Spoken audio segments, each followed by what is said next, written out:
ఎప్పుడో మన పాత సినిమాలు చూస్తాం.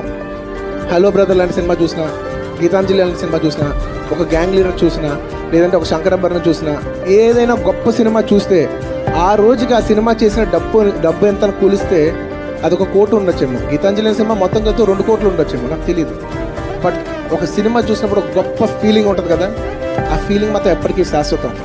సో నేను ఇవాళ సినిమా రికార్డులు చేస్తున్నాను. రికార్డులు అనేది వెరీ వెరీ టెంపరీ.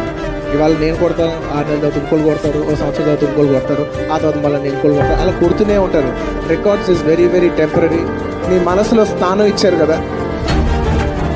ఈ సినిమా ద్వారా ఒక హాల్లో ఒక డిస్ట్రిబ్యూటర్ ఫోన్ చేసి, బాబు ఎంత ఎంజాయ్ చేస్తున్నారంటే బాబు జనం అని అన్నారు చూసారా, మీ మనసులో మీకు ఒక ఎంజాయ్మెంట్ ఇచ్చాను చూసారా, అది ప్రైస్లెస్. దాని ముందు రికార్డులో nothing nothing nothing nothing nothing. ఒక్క లైన్లో చెప్పాలంటే silver lining, records are temporary,